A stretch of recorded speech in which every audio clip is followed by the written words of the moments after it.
Look at this smug trout. This is Congresswoman Sylvia Garcia, Democrat, 3.2 out of 5 stars out of 12 Google reviews. She's smirking while saying ICE didn't have the correct deportation orders, even fake laughing slightly through her claims. Everyone is role-playing about how emotional they are regarding this, but they don't even bother to wear a mask.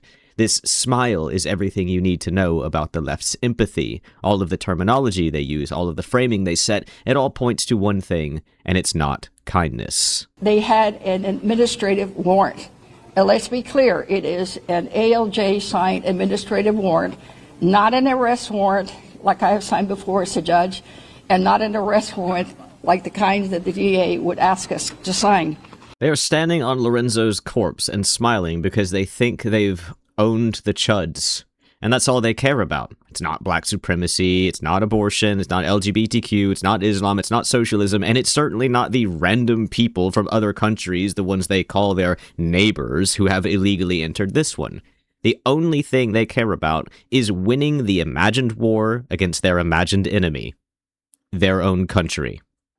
Anyway, ICE made a martyr out of Lorenzo Salgado Araujo, a really unfortunate one for him and his family, but also for anyone who isn't a Democrat, because unless they find some dirt on the guy, he seems like the poster child for the Democrats' insane assertion that all immigrants are holy angels, and they will use this as evidence that the only true evil in the world must be the demons that are the white non-Democrats.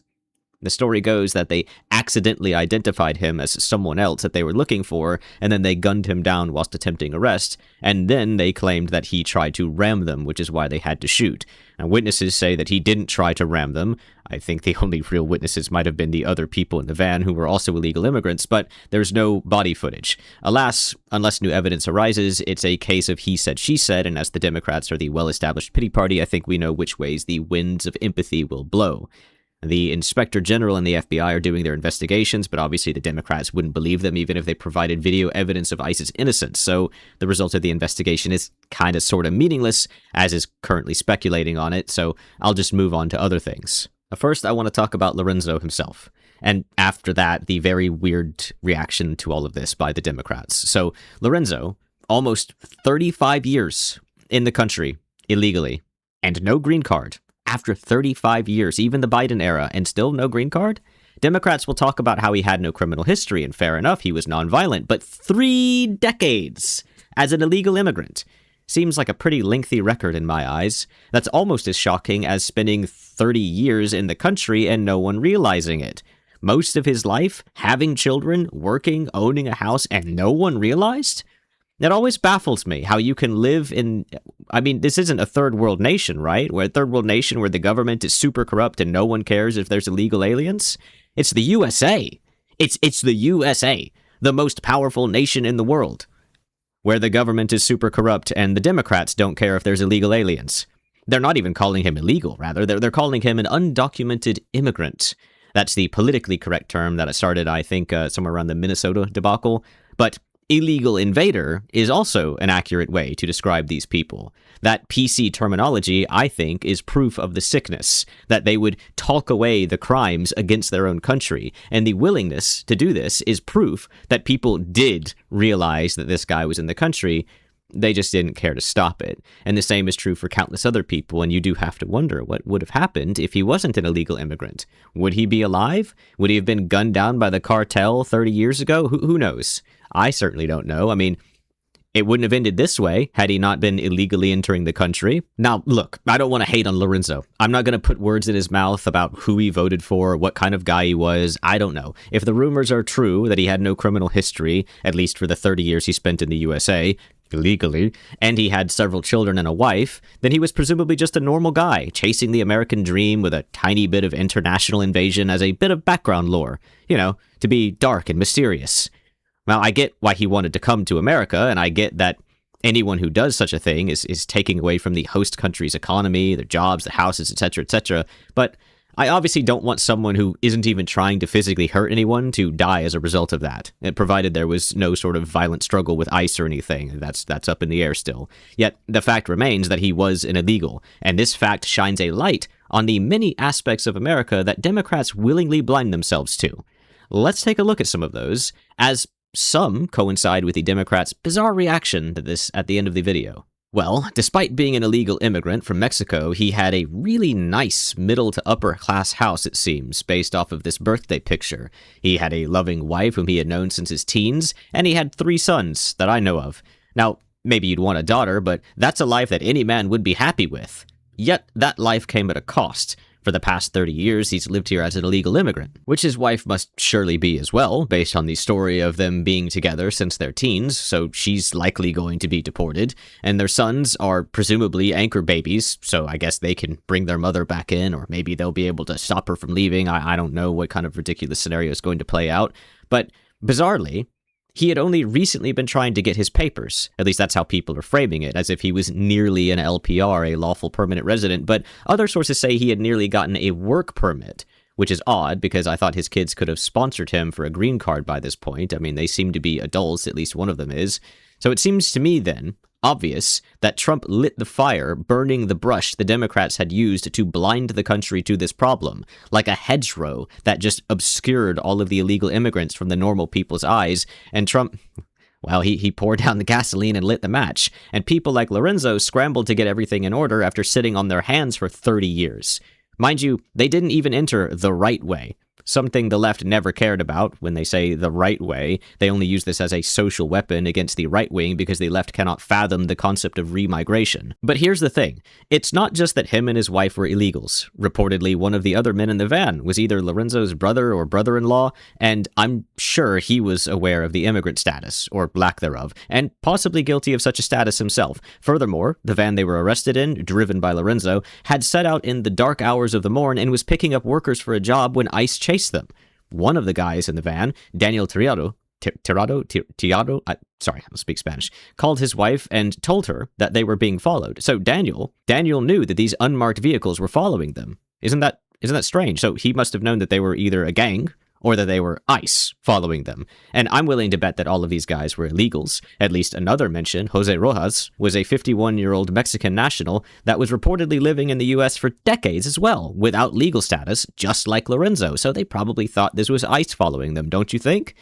He's also said to not have a criminal record, by the way, Jose. So you see, he'll be turned into a martyr as well. He'll be another proof of concept, as if the concept of a good immigrant was ever the question to begin with, as if being an illegal doesn't disqualify you from being a good immigrant, which, of course, the left thinks that everyone's a good immigrant, but I think being an illegal immigrant disqualifies you. And of course, the right wing understands that there are good immigrants, but there's the queer twist to the story, you see, being an illegal immigrant. The DHS stated that this was a case of mistaken identity. Man, imagine losing your life to a federal agent because of mistaken identity. But here's the thing. They thought that Lorenzo was someone else, though whom they thought he was, they've not yet said. Probably some bad bastard to have ICE going at him this hard. But the point is that ICE accidentally ran into a totally different group of illegal immigrants while searching for a group of illegal immigrants. A group which had been in the country long enough to turn old and gray, to have deposited permanent residence in their children due to the batshit crazy rulings by the femicidal Supreme Court and everyone who championed the deliberate misunderstanding of Section 1 of the 14th Amendment prior to the recent ruling. See, being an illegal immigrant doesn't make you a good immigrant even if you're nonviolent. The facts of this shine a light on how the American dream, that's something that you can steal, and how people are willing to do it, even if they're nonviolent. It's still something that he took, right? He took it illegally, and we're supposed to protect him. I mean, I'm not happy that he was shot dead, but at the same time, what exactly is there to protect here? It shows that people, including prior Republican presidents, are happy to turn their heads and accept that there are countless illegal immigrants for decades upon decades living in the country, in perpetuity, it seems, for the Democrats. It's like a skit from some sitcom, like from Archer or Burn Notice. Federal agents go out to get a guy and accidentally get a lookalike who also happens to be an illegal in a van full of illegals.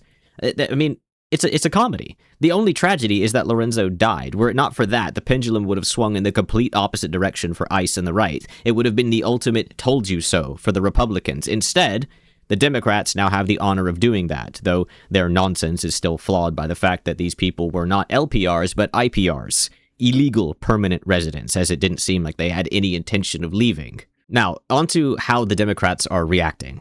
Well, firstly, the female of Jewish heritage leading Mexico, who definitely isn't some sort of government plant, is filing criminal complaints over this, about how the Mexican nationals, this guy and others, are dying with the intent of having ICE investigated as criminals. If these people were tourists, this is an obvious no-brainer for her to do, right? For Scheinbaum to do. But these are illegal immigrants. This guy left your country 30 years ago and invaded ours. But a woman with very limited ancestry in Mexico is going to cause international strife over this? Who causes more harm, I wonder? Illegal immigrants to the country they've invaded, or the federal government to the invaders? Should the USA sue Mexico for every bad thing an illegal Mexican does? I mean, imagine if that was the standard. Rupert Lowe's rape gang inquiry in and of itself would have Pakistan selling nukes to Iran just to pay off their debt to Britain. And maybe that's how it should be. Well, not the nukes part, but maybe the source country should take some responsibility for their illegals infecting other countries. Maybe if sanctions were placed on countries that act as patient zero of the immigrant infection, they might not only ensure their own borders, but in doing so would simultaneously ensure the borders of their neighbors, which would make their neighbors happy. And it would also open their eyes to how their citizens want to ditch them for greener pastures. And that means that their country can't be that great. At the very least, they, who have done nothing to aid the problem and everything to cause it, should shut up. Secondly, and predictably, is how the Democrats are using this to try and push more anti-ICE concepts, like body cam footage. Because body cam footage worked out for them so well during BLM, right? And now we see all the body cam footage where it turns out that all of these people really are psychos and druggies, and they really are attacking the cops, and, well, there is such a thing as too much force, but most of the time the cops actually use too little force. The Democrats, they also want marked vehicles for ICE. Them having marked vehicles is, of course, irrelevant in this case, as the guy in the van, Daniel Tirado, he knew that they were being followed. So he either knew that the cartel was chasing them or ICE was chasing them, even though they weren't marked vehicles, right? And the Democrats, they only want marked vehicles so that white soy boys mushed on by white feminists can harangue ICE. Lorenzo did not die because of him confusing their intent, obviously. And frankly, I find it hard to believe that he tried to ram anyone knowing what was at stake. He was probably trying to flee. I mean, who knows? People do crazy things when they think they're about to lose it all. Like, I never thought Renee Good was trying to intentionally ram anyone either, and I still don't think that. But she did something crazy, and she lost it all. People panic, people die. That's what happens. Allowing criminals to do as they please for fear of some liberal tripping over their own feet is a sure path to destroying your own country. As for people like the Trout congresswoman at the beginning of the video claiming that ICE is fabricating every claim that someone is trying to run them over, well, if you were in a car and federal agents were going to capture you, what would you do? Peacefully surrender because all immigrants are good people? Well, what about the ones who aren't actually good people? Sure, it tends to be, most of this is people trying to escape rather than literally roadkill the officers, obviously. But the officers don't have time to question intent. They have literal seconds before they're potentially dead. So when you're that officer, you're not looking at someone who's behind the wheel of a 3-ton van that can move at 60 miles per hour and thinking, what would Jesus do? You're just acting in self-defense. Lastly, and most importantly, the Democrats are an army made up of mercenary bands. They are myriad packs of wolves feasting on a whale corpse, peacefully, but only due to the abundance of food. And once the abundance of food is gone, they will be at each other's throats. You can see this in their parades, in their protests, their riots, hell, even their acronyms, which shows that they cannot suffer to do one single thing, because one thing excludes other things, and they are the party of inclusivity. As such, even as they protest ICE over Lorenzo's death, they have jackasses holding up banners blaming men for all problems in the world because yay feminism. They hold up signs promoting socialism for some inexplicable reason. If you are anti-democrat, never forget this. They are not unified and they never will be. None of them have anything in common. So don't be afraid to face the facts, even when you screw up. Right now, leftist media is swarming all over this. I had to go to page 3 of Google to find anything from any source that wasn't extreme left. I don't know if that's Google's algorithm being biased, if the left is pumping this so hard that the algorithm is being overwhelmed, or if the right wing is trying to sweep this under the rug. But avoiding confrontation is a bad look, and it's happened before. It looked bad trying to brush off Alex Preddy's execution, and it will look bad trying to ignore Lorenzo Salgado Araujo's death. No organization is perfect. No person is perfect. There will always be either corruption or innocent mistakes, and those things will lead to negative outcomes and detractors to the organization. But you can't shy away from that. You have to own it, you have to distribute punishment, and you have to try to do better. Defeating the Democrats is simple. You simply don't back down, and you don't break apart. It's just that easy. Because the Democrats, they can't stand up. They can't, because the Muslims have nothing in common with the gays, and the gays have nothing in common with the abortion fetishes, and they have nothing in common with the blacks. They are an army of mercenaries tied together by a common cause: money, power, getting their pound of flesh. And once they can't do that, they will break apart. So if this does happen to fall on ISIS' shoulders, that they are guilty of this, don't deny it. Just accept what the investigation says, own up to it. Sometimes mistakes happen. Sometimes people are bad people. It happens. You've got to own it, and you've got to do better. That's the end goal here. Anyway, thank you for listening. If you enjoyed, please do the YouTube things.